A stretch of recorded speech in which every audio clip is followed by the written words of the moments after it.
Hello hello.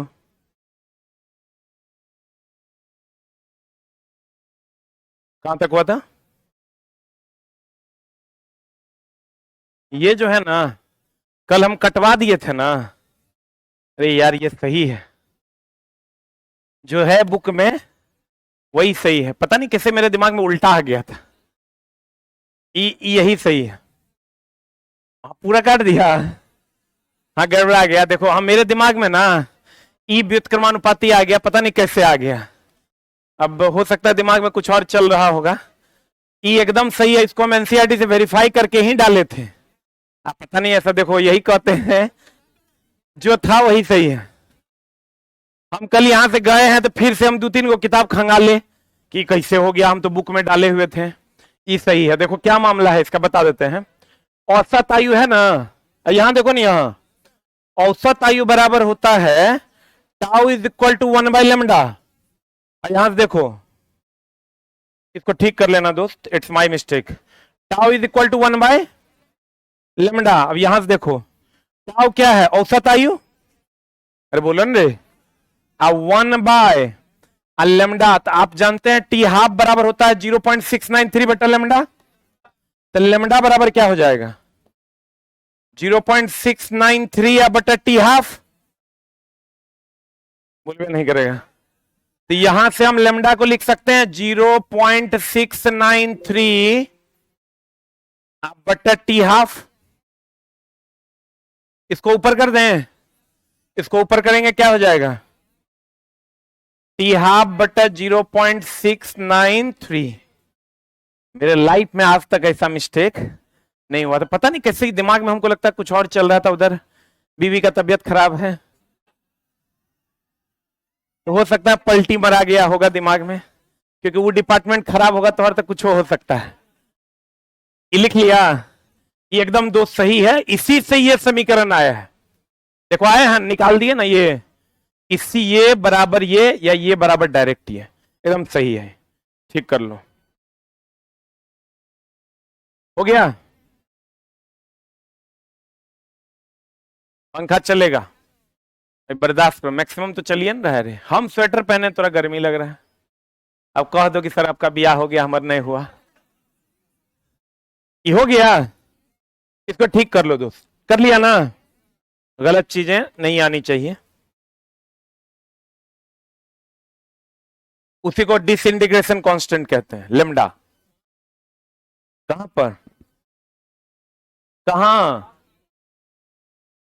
अरे यार कहते हैं ये ना, यह पदार्थ के क्षय नियतांक के व्युत्क्रम ठीक तो है लेमडा। नहीं ना, ये भी ठीक कर लो।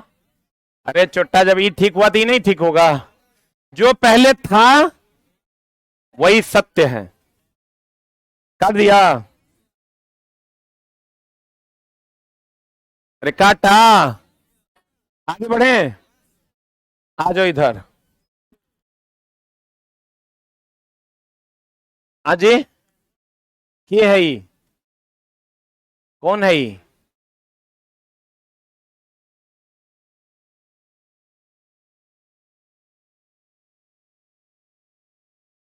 गलत बात नहीं है। अच्छा दोस्त बता, हमसे अगर मिस हो जाएगा तो हम बता देंगे कि ये मिस हुआ है हमसे। It's my mistake, I accept. हम ये बात हमेशा जिंदगी में याद रखो, जब गलतियां हो तो उसे एक्सेप्ट करना सीखो, ठीक ना। अपनी गलतियों को जबरदस्ती ढकने का काम कभी ना करें। गूहे होता है, कितनों ढकोगे तो गंध करेगा, ठीक ना। तो इसलिए दोस्त मेरे, हमसे हमको लग गया। आई हुआ क्यों जानते हो? इससे पहले जो है मेरे ही बुक में ये था, तो हम एक बार एनसीईआरटी देख के ठीक करवाए थे। मेरे दिमाग में चला था औसत आयु बराबर 1/t हाफ, औसत आयु बराबर 1/t हाफ, ठीक ना। लेकिन ये गलत है, औसत आयु बराबर 1/λ। लेमडा मतलब डिसइंटीग्रेशन कांस्टेंट, जिसको हम विघटन नियतांक कहते हैं। क्लियर? और ये देखो, उसमें भी ये जो बच्चा बोला एनोड और कैथोड, एनोड के बारे में श्योर हो जाओ, एनोड होता है पॉजिटिव चार्ज, प्लस को एनोड कहते हैं। लेकिन इलेक्ट्रोकेमिकल सेल में जाओगे ना तो एनोड को माइनस कहते हैं। वो हम जाएंगे वहां तो बात करेंगे कि इसका क्या मामला है। अब आ जाओ इधर। कहते हैं पोलिनियम, ये तो बता दिए थे ना, पोलिनियम का अर्ध जीवन काल 140 दिन है। कितना दिन है? तो बताएं कि ग्राम पोलिनियम कितना ग्राम, 1 ग्राम पोलिनियम कितने दिनों में 25% शेष रहेगा? बताओ दोस्त, जल्दी से बना दो। 1 ग्राम पोलिनियम का 25% बचना है। कितना परसेंट बचना है? यानी कितना, तब कितना ग्राम बचना है? 0.25 ग्राम। अरे 1 ग्राम का कर 25% शेष रहने, मतलब कितना ग्राम शेष रहने में? कितना ग्राम? तो ये अर्धायु कितना है? 140। 1 ग्राम को 50 ग्राम होने में कितना समय? कितना? 140 दिन। सही है। अब 50 ग्राम को 0.25 ग्राम होने में फिर कितना दिन? 140 दिन। कितना दिन लगा? तो 280 दिन। तो देखो ये किसमें लगा? या तो हम कहें 75% नष्ट होने में, 75% नष्ट होने में, या 25% बचने में। सही है। या तो 75% नष्ट होने में, या 25% क्या होने में? बचने में। बोलो। या नहीं तो इसका एक और हो सकता है कि 75, 1 ग्राम है ना, तो बोलो ना, 0.75 ग्राम नष्ट होने में, नष्ट होने में, या 25 ग्राम बचने में। सेम बात है कि अलग अलग?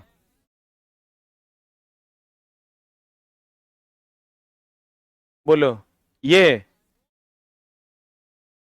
या 1 मिनट 1 मिनट, अरे यार 1 ग्राम न है, ये हो जाएगा 0.50 ग्राम।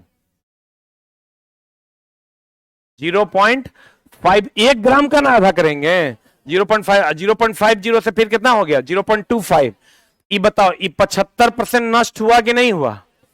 या 25% बचा, या इसको कहेंगे 0.75% नष्ट हुआ। बोलो रे। या 0.75 ग्राम नष्ट हुआ। बोलवे नहीं करेगा। बोले बोल रे। या कितना ग्राम? 0.25 ग्राम बचने में। सही है। और यहां अगर वही 100 ग्राम होता तो 100 ग्राम, 50 ग्राम, 50 ग्राम, 25 ग्राम। बोलो। तब यहां लिखते 75 ग्राम, और यहां कितना लिखते? 25 ग्राम। सही है। आंसर अब इसका क्या हो जाएगा? कितना हो जाएगा? अब इन चारों में से कुछ भी पूछेगा तो इसका आंसर वही होगा। कितना हो जाएगा? या नहीं तो पांचवा भी क्या बन सकता है वो भी देख लो। 3/4 ग्राम नष्ट होने में।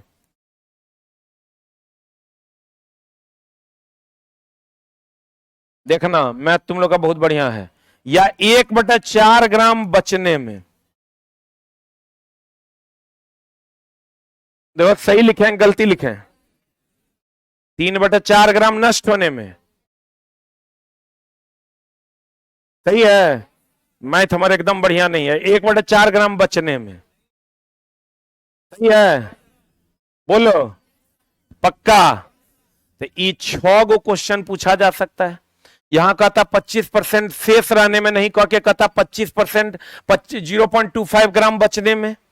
या क्वेश्चन कहता है 1/4 ग्राम बचने में, या कह देता 3/4 ग्राम नष्ट होने में, या कह देता 75% नष्ट होने में। सेमे क्वेश्चन के अलग अलग। बोलो। ये क्वेश्चन हो जाए, लिखिएगा।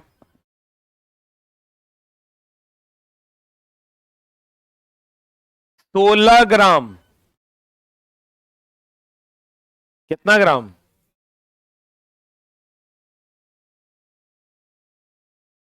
लिखिएगा 16 ग्राम यूरेनियम।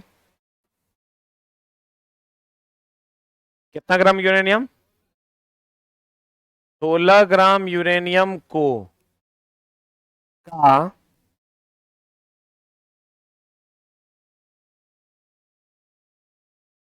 अर्धायु काल 1400 ईयर है। तो 3/4 भाग नष्ट होने में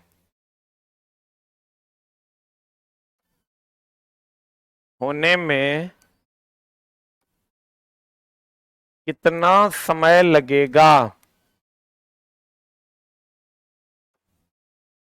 बनाइए तो।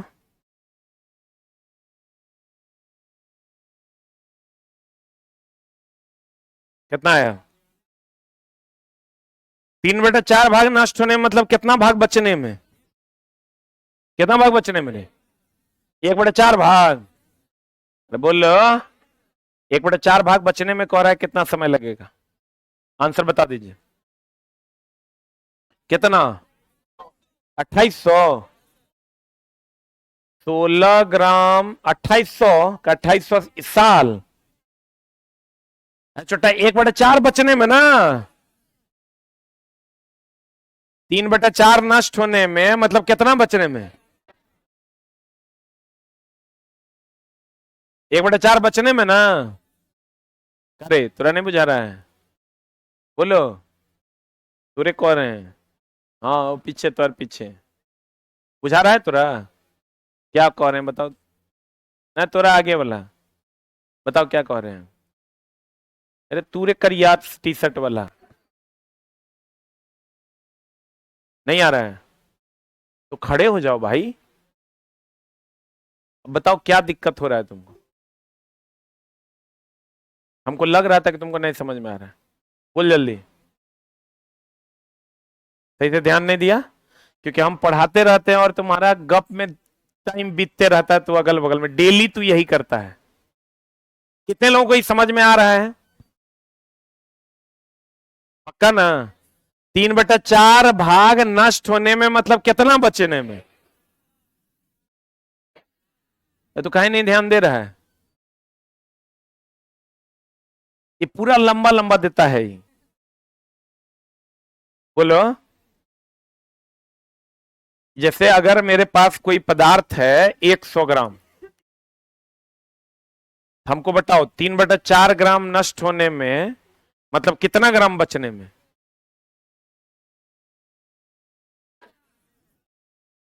कितना ग्राम?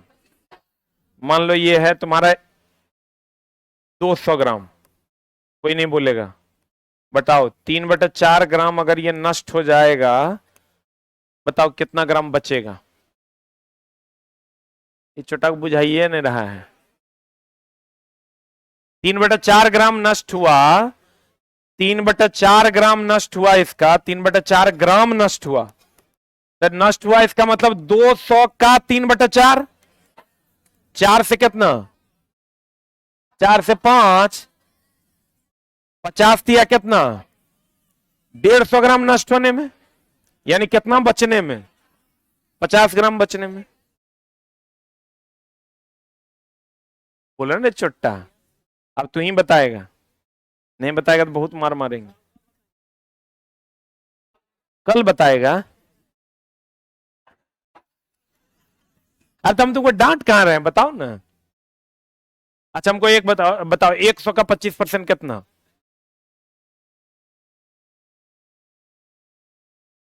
अरे पगला, 100 का 25%। यो कल बताएगा कि ये छोटा साफे दिमाग से पैदल है कि रे? ये बैठ के चलाई लंबा लंबा देता है। ये पूरा अगल बगल में कर गैंग है। 100 का 25 कितना?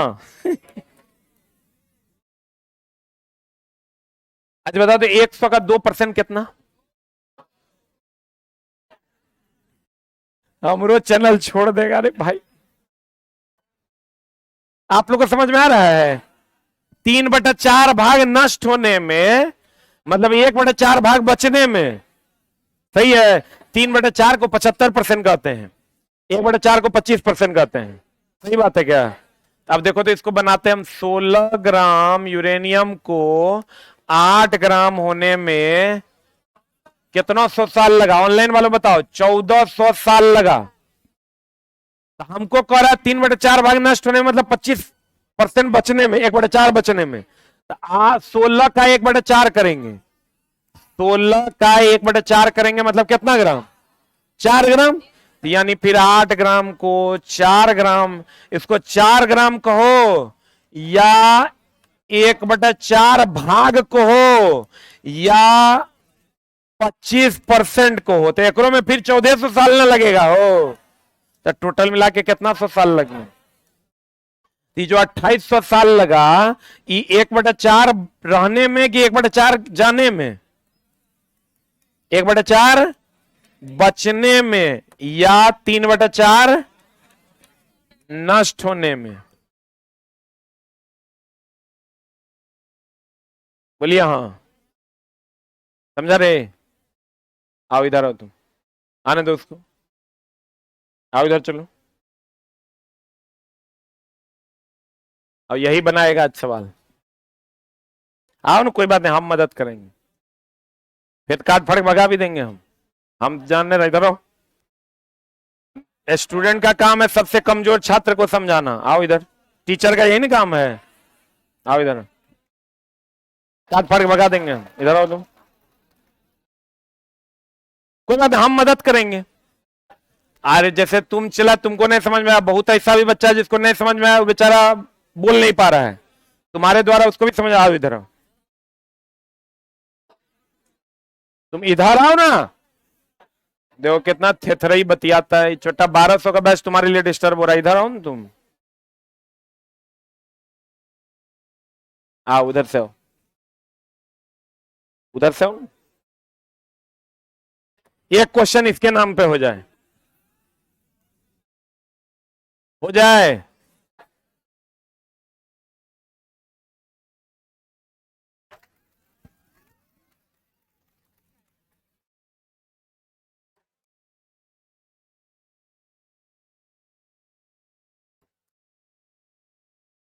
हाँ एकदम समझा देंगे तुमको हम, टेंशन नहीं लो।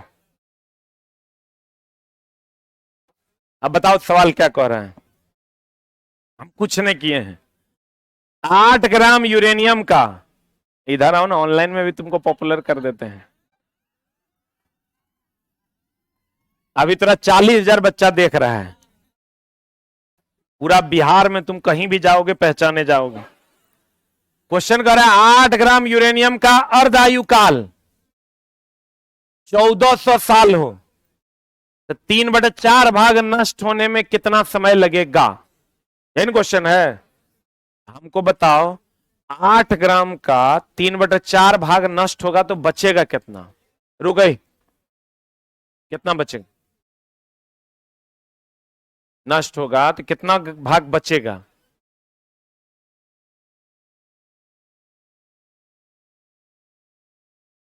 काटेगा,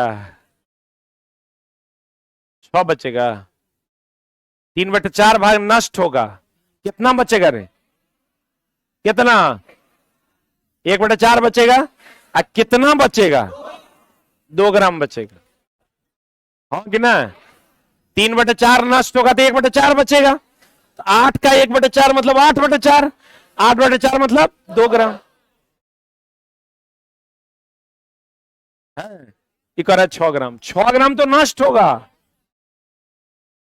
6 ग्राम नष्ट होने में कितना समय लगा, मतलब हमको वही समय निकालना है जो 1/4 ग्राम बचने में लगेगा, हाँ कि ना? बना लेगा।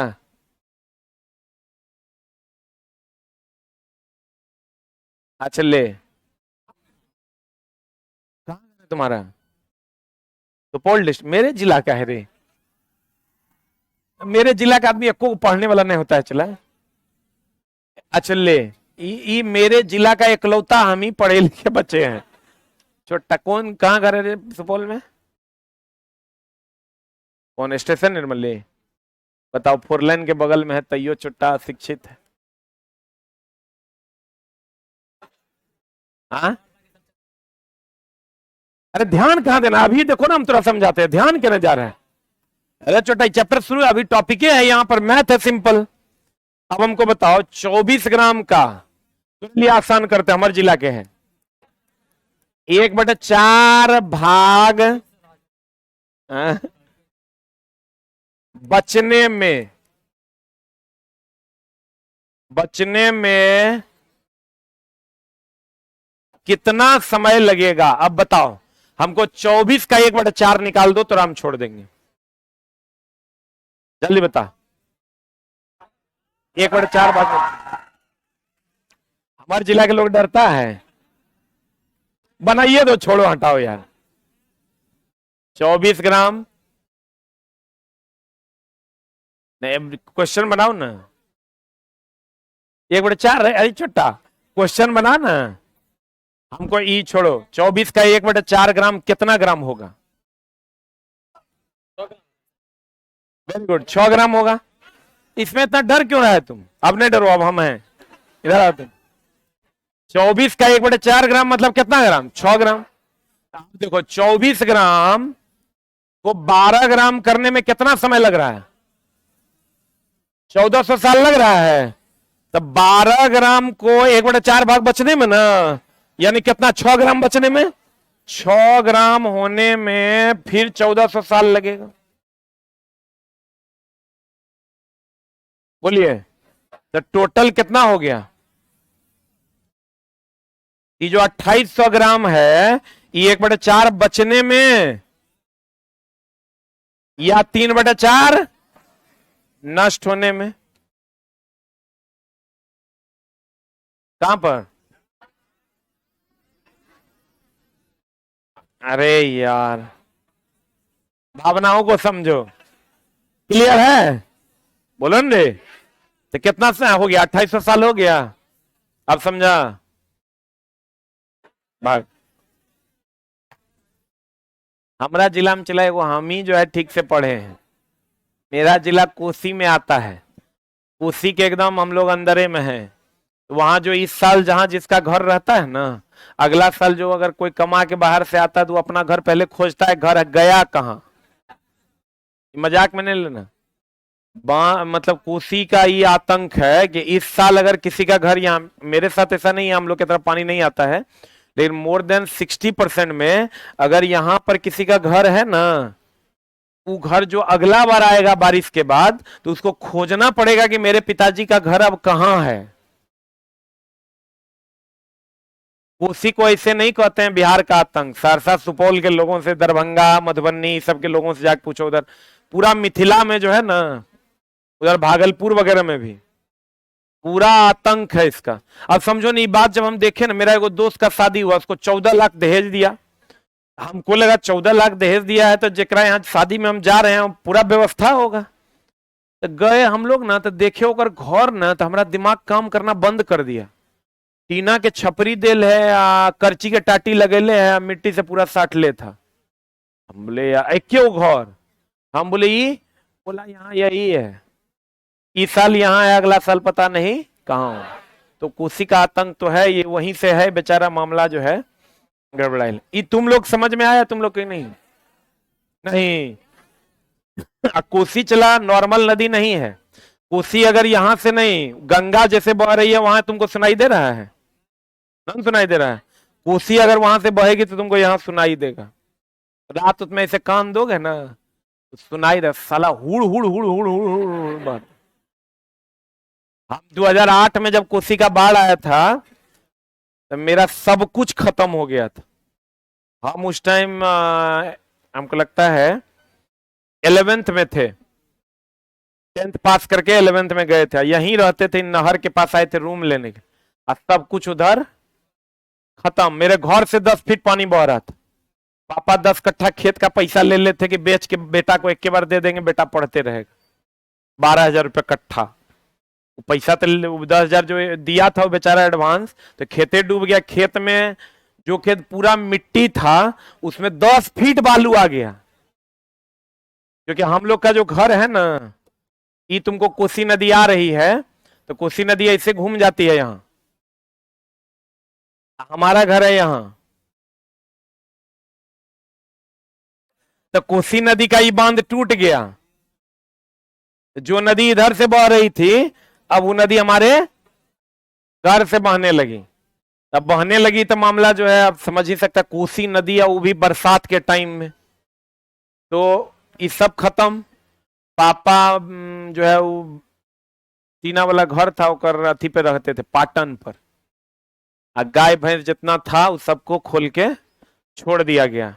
मम्मी को ब्रेन मलेरिया हो गया, मम्मी को यहाँ लाए। हम दोनों भाई बहन पढ़ते थे, 3,000 टका था। जो टीचर से पढ़ना था उसका 17,000 रुपया ड्यूज था।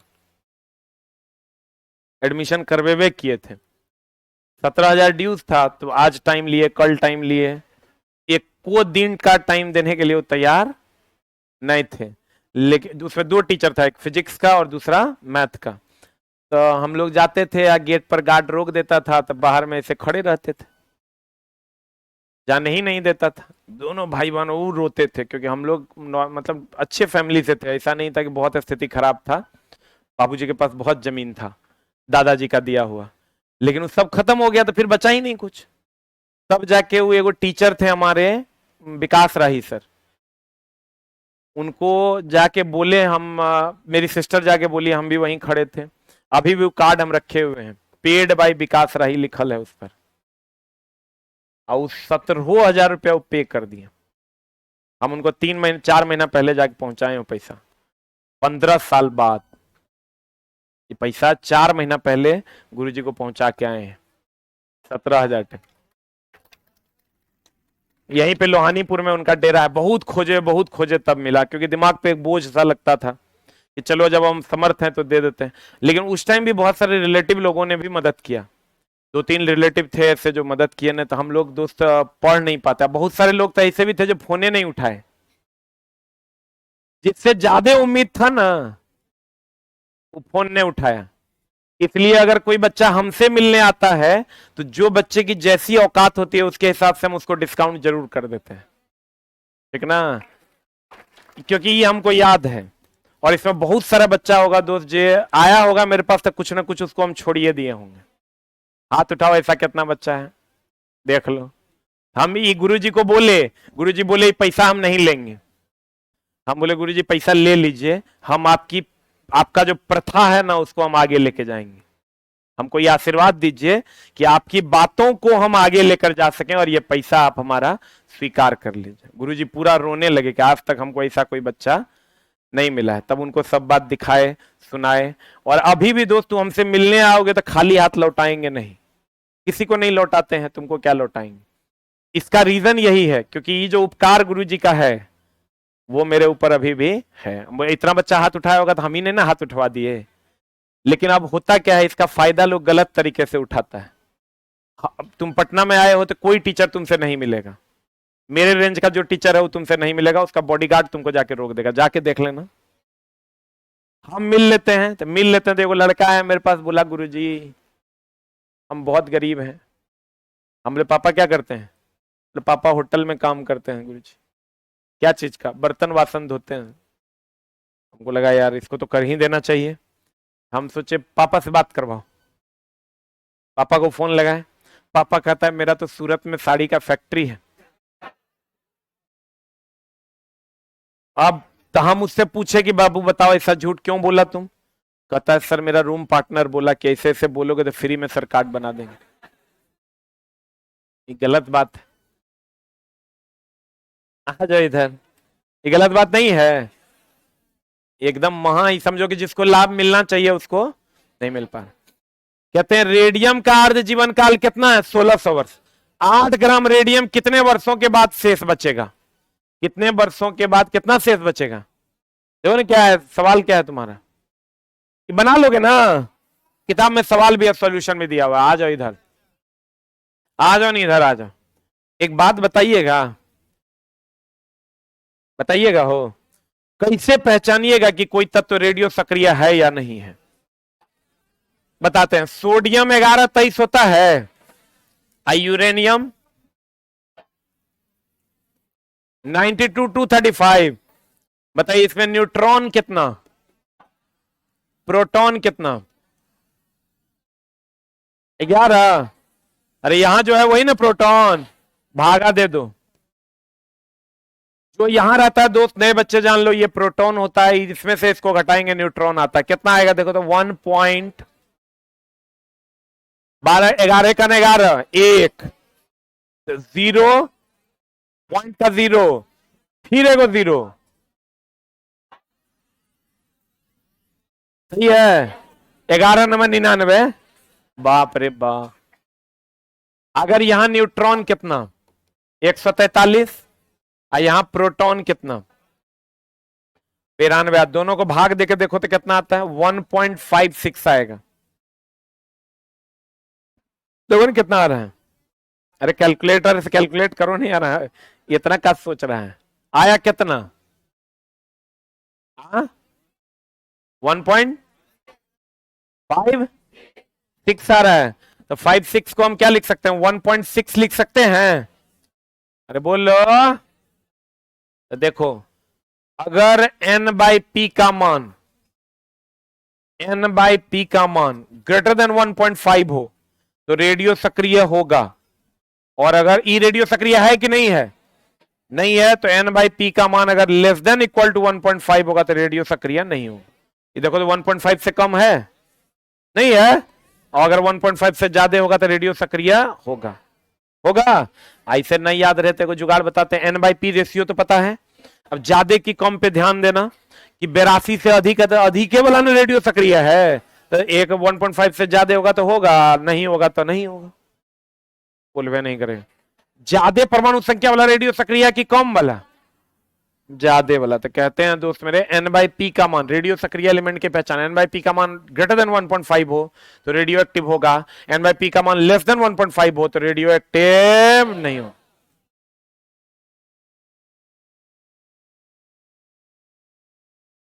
देखो तो यहाँ n/p नाइट्रोजन के लिए निकालते हैं, रेडियो सक्रिय ना 82 से अधिक वाला ना होता है। एटॉमिक नंबर कितना है 7, तो n का मान कितना 7, p का मान कितना 7, n/p कितना 1। रेडियो सक्रिय है कि नहीं है? है। तो भैया मेरे नहीं है। क्यों नहीं है? 1.5 से कम है। कम होगा तो होगा कि ना, नहीं होगा। बहुत बढ़िया बात। ई देखो तो रेडियो सक्रिय है 1.56 मतलब 1.6 ना। अब देखो ये मतलब रेडियो सक्रिय पदार्थ स्फुरदीप्ति का गुण रखता है, फोटो फिल्म को प्रभावित करता है। फोटो फिल्म मतलब निगेटिव पॉजिटिव नहीं होता था पहले, न कभी निगेटिव धुलवा के फोटो बनाने जाते हैं, उसको ये प्रभावित करता है। अब आज हम बोले थे तुमको कि भेदन क्षमता सबसे ज्यादा किसका, गामा बीटा अल्फा। बाद बाकी कुछ भी पूछे तो सबसे ज्यादा अल्फा उससे कम बीटा, सबसे ज्यादा अल्फा उससे कम बीटा उससे कम गामा ना। भेदन क्षमता सबसे अधिक किसका, गामा का। बाद बाकी सब सबसे ज्यादा अल्फा उससे कम बीटा सबसे कम गामा। हा आगे हम लोग नाभिकीय सबसे इंटरेस्टिंग टॉपिक, नाभिकीय संलयन, नाभिकीय विखंडन।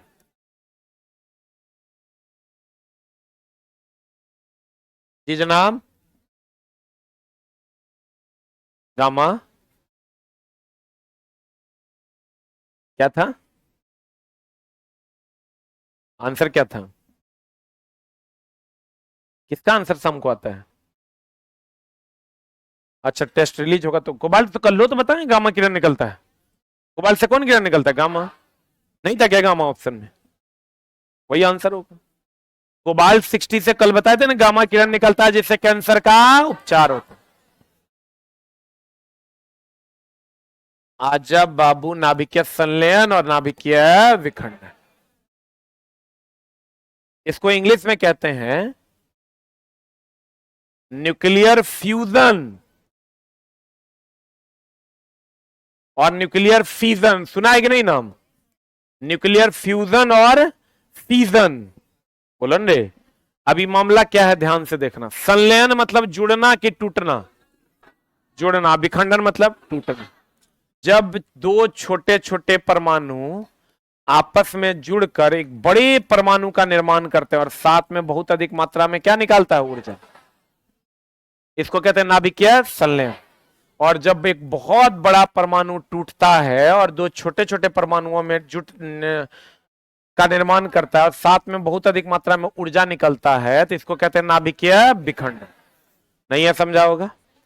जब दो छोटे छोटे जुड़ते हैं तो संलयित होते हैं तो नाभिकीय संलयन, और जब एक बड़ा टूट के दो छोटे छोटे में विभक्त होता है तो नाभिकीय विखंडन। बोलो हाँ। नाभिकीय संलयन में दो छोटे छोटे परमाणु आपस में जुड़कर नाभिकीय संलयन, और नाभिकीय विखंडन में एक बड़ा परमाणु टूटकर दो छोटे छोटे परमाणु में टूट जाता है, इसको क्या कहते हैं? नाभिकीय विखंडन। बोलो हाँ। अब दोस्त मेरे, इसका एग्जाम्पल है, इसका एग्जाम्पल नाभिकीय संलयन का सूर्य और तारों की ऊष्मा। इस सब में नाभिकीय संलयन होता है, दो छोटे छोटे जुड़ के एक बड़ा का निर्माण करते हैं, साथ में बहुत अधिक मात्रा में क्या निकलता है? ऊर्जा। ये हो गया ना सूर्य, तारा और क्या, हाइड्रोजन बम का नाम सुने हो? नहीं सुने हो? ये सब नाभिकीय क्या है? संलयन। और इधर जब आओगे एग्जाम्पल में, इसका एग्जाम्पल कौन कौन है? इसका एग्जाम्पल है परमाणु बम। और क्या एग्जाम्पल है इसका? नाभिकीय रिएक्टर। परमाणु बम में ना, अणु बम में के है? नाभिकीय रिएक्टर। बोलो, इसका एग्जाम्पल है परमाणु बम और नाभिकीय रिएक्टर। किसका? परमाणु बम नाभिकीय रिएक्टर किसका एग्जाम्पल है? नाभिकीय विखंडन का। किसका? नाभिकीय विखंडन का। देखो, अब ये भी दो, नाभिकीय विखंडन भी दो प्रकार का, एक नियंत्रित और दूसरा अनियंत्रित। तो नाभिकीय रिएक्टर नियंत्रित है, अब बम जितना है सब नियंत्रित क्यों अनियंत्रित? जितना बम है सब क्या है? अनियंत्रित। जितना बम है सब, तो परमाणु बम नियंत्रित क्यों अनियंत्रित? इसको कहेंगे अनियंत्रित नाभिकीय विखंडन। यहाँ हाइड्रोजन बम है, ये भी अनियंत्रित नाभिकीय संलयन। बोलो, इसको क्या कहेंगे? अनियंत्रित नाभिकीय संलयन। कि नियंत्रित, जितना बम है सब क्या है? अनियंत्रित। अगर संलयन है तो नियंत्रित संलयन, विखंडन है तो नियंत्रित विखंडन। बोले वह नहीं करेगा।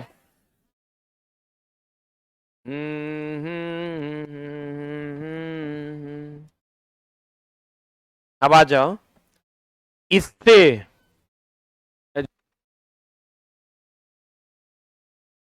लड़का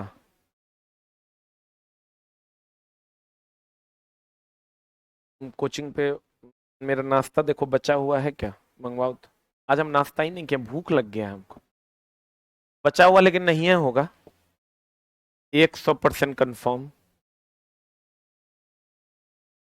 तब बुझ जाता है कि 10 बज गया, अब लगता है झांसर नहीं खाएंगे, तो एक भी रोटी ने बचा होगा।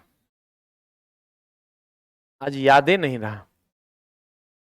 अब आ जाओ इधर, इसका 1000 गुना ज्यादा ऊर्जा होता है इसमें।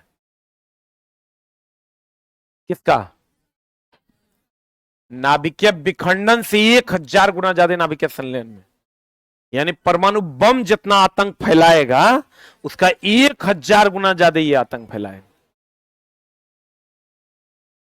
कौन बम? हाइड्रोजन। ई जितना ज्यादा उष्मा जनरेट करेगा, उससे 1000 गुना ज्यादा ये उष्मा जनरेट करेगा। तो बताओ कौन ज्यादा खतरनाक है, परमाणु बम की हाइड्रोजन बम? हाइड्रोजन बम ज्यादा खतरनाक है। किसमें ज्यादा ऊर्जा मिलता है? नाभिकीय संलयन में।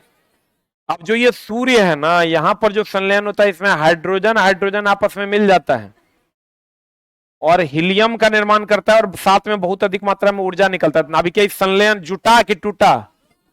जुटा ना। यहां भी सेम बात होता है।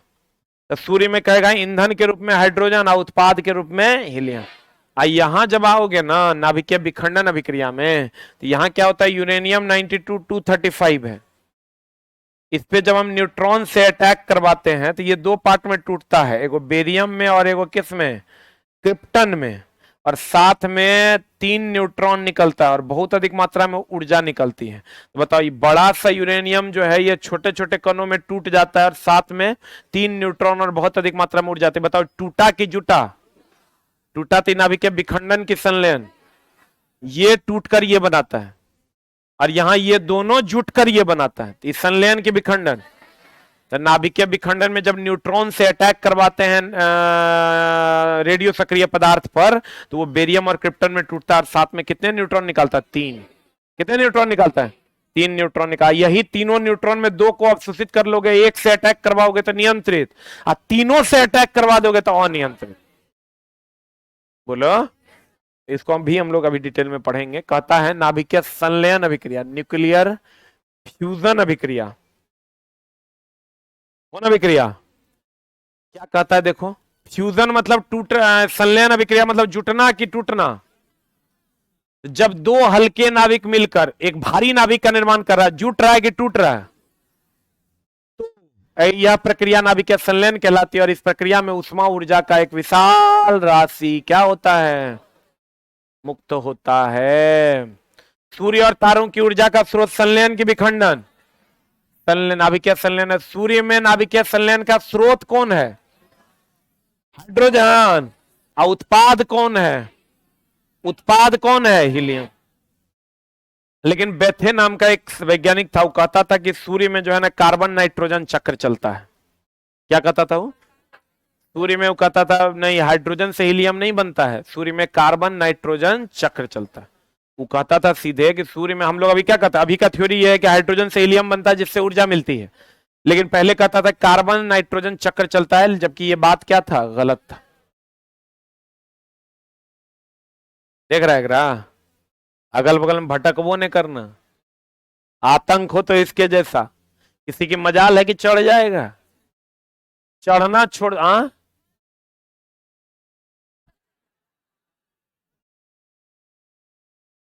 फिर हमारे मुंह काहे खुलवा रहा है? एगो सुन रहे थे हम, कहता है बताइए, कहता है कि भुजा से क्षत्रिय का जन्म हुआ, तो भुजा पर गर्भ धारण कैसे होगा? मुख से ब्राह्मण का जन्म हुआ, तो मुख में गर्भ धारण कैसे होगा? कोई लल्ला जो है मुख को गर्भाशय बना सकता है? लेकिन हमारी ही जाति के लोगों ने बना रखा है। इस साफे अनर्गल बात है। चला सूरज को खा लेगा, छोड़ो यार हम कहां जा रहे हैं। अच्छा ये मान लेते हैं हनुमान जी, सूरज 200 डिग्री सी पर मनुष्य का शरीर पिघल जाता है, आई कहां 6000 डिग्री सी। लेकिन वो तो भगवान थे, हो सकता है कि खा गए होंगे, लेकिन उसके बाद की स्थिति तो उनको भी बहुत कष्टकारी लगी होगी। लेकिन खैर हम इस पर बात नहीं करते हैं, ये पौराणिक बातें हैं, इसका ना हम सच कह रहे हैं ना हम झूठ कह रहे हैं। हमको ये बात पता नहीं है कि इसकी सच्चाई क्या है। अब ये तो धर्मगुरु लोग बताएंगे, सनातन के मानने वाले लोग, जो जय जय हनुमान, पता चलेगा। हमरा लेकिन दोस्त ये बात पता नहीं है। हाइड्रोजन बम, हाइड्रोजन हाइड्रोजन मिलेगा दोस्त, भाई है तू अमर, हीलियम बनेगा और साथ में बहुत अधिक मात्रा में ऊर्जा निकलेगी। हाँ कि नहीं? बोलो।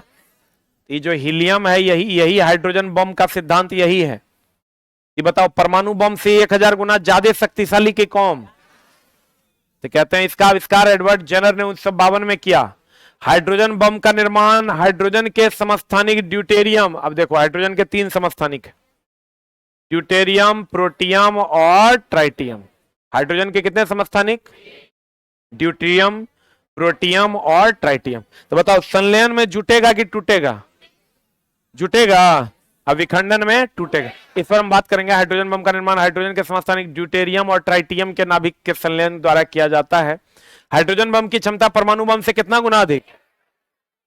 1000 गुना अधिक। हाइड्रोजन बम का निर्माण अनियंत्रित नाभिकीय संलयन की नियंत्रित, जितना बम है सब अनियंत्रित।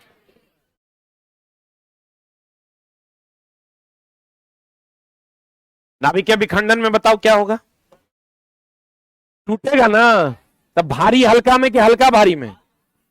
जब एक भारी नाभिक विखंडित होकर 2 हल्के नाभिकों का निर्माण करता है और साथ में ऊर्जा की एक विशाल राशि मुक्त होती है, तो इस अभिक्रिया को नाभिकीय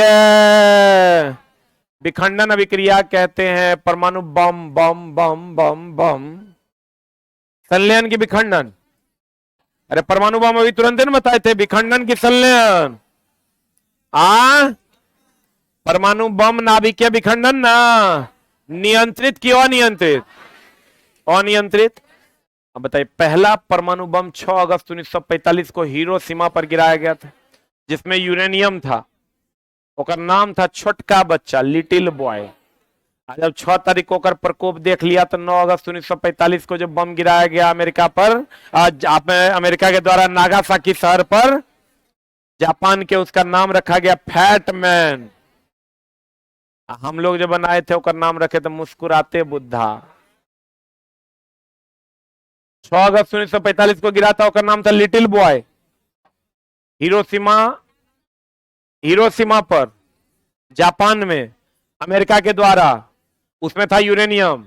9 अगस्त 1945 को अमेरिका के द्वारा जापान के नागासाकी शहर पर, जकर नाम था फैट मैन, बड़का मोटका आदमी बोलन रे। हम लोग जो बनाए थे पोखरण में, उसका नाम था मुस्कुराते बुद्धा। अब पता नहीं काहे मुस्कुराते बुद्धा, क्योंकि ये मिशन जितना भी होता है सब सीक्रेट मिशन होता है। आप परमाणु बम बनाने का अधिकार हम लोगों के पास नहीं था, पाकिस्तान के पास नहीं था, हम लोग नहीं बना सकते थे। लेकिन आदरणीय एपीजे अब्दुल कलाम जी, उस समय के तत्कालीन प्रधानमंत्री अटल बिहारी वाजपेयी जी, उसमें बहुत सारे लोगों का योगदान है। इंदिरा गांधी के टाइम से ही एक्सपेरिमेंट शुरू हो गया था, तो उनका भी बहुत बड़ा योगदान है। तो ये 2-3 लोग, 4 लोग अगर आप कहें तो इन्होंने, खास करके एपीजे अब्दुल कलाम, जिनको मिसाइल मैन के नाम से जाना जाता है, एक बार जोरदार ताली हो जाए। आज तुमको ये कहानी सुना देते हैं अटल बिहारी वाजपेयी जी का। जब कारगिल वॉर चल रहा था तो उनके बारे में ऐसा कहा जाता है कि उनको फोन आया अमेरिका से कि आप पाकिस्तान पे वॉर रोक दीजिए, नहीं तो पाकिस्तान आपके ऊपर परमाणु बम गिरा देगा। ये फोन कहा जाता है, हम इसकी सत्यता की पुष्टि नहीं करते हैं। ऐसा कहा जाता है उनके बारे में कि वो ऐसे व्यक्तित्व के धनी आदमी थे कि सब सही बात पूछो तो जितने ईमानदार प्रधानमंत्री बने हैं उसमें एक नाम अटल बिहारी वाजपेयी जी का भी है।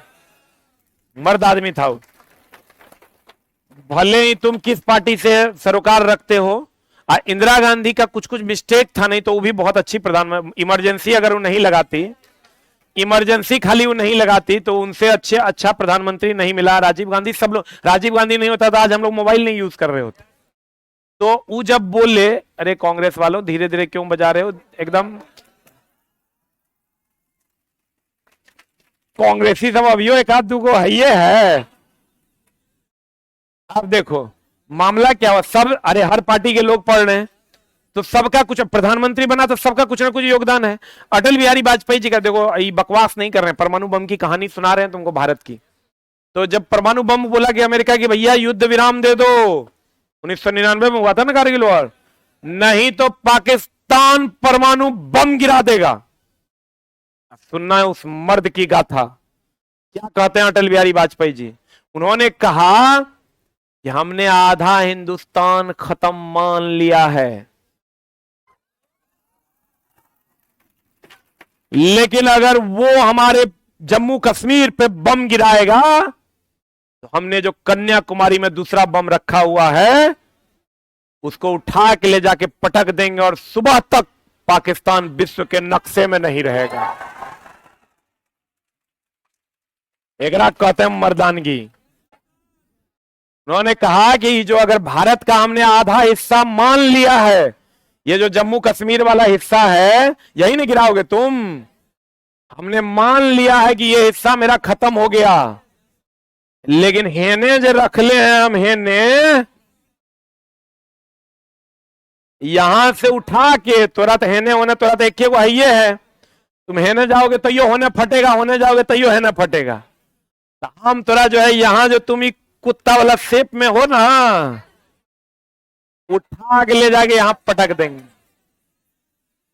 अब जेने भी है ले जाके पटक देंगे, तू तो हमारे हेतनों के बराबर नहीं हो, तो सुबह तक पाकिस्तान विश्व के नक्शे में नहीं रहेगा।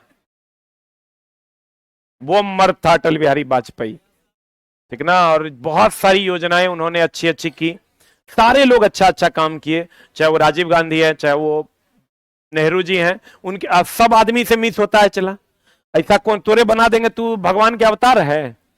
आज जो भी हमारे देश के प्रधानमंत्री रहे, एक बार उन सब के लिए जोरदार ताली हो जाए। अब ये परमाणु बम जब हमारे पास नहीं था तो तुम समझ लो कि एक आदमी के पास बड़का है रे, एक आदमी के पास परमाणु बम है, चाइना के पास, हमारे पास नहीं हो, तो कभी न डरा देगा। तो तब हम लोगों ने सीक्रेट मिशन के तहत पोखरण में, राजस्थान के पोखरण में परमाणु बम का परीक्षण किया और अब हमारे पास परमाणु बम है। ठीक है, कोई हमें चैलेंज नहीं कर सकता। Thank you very much.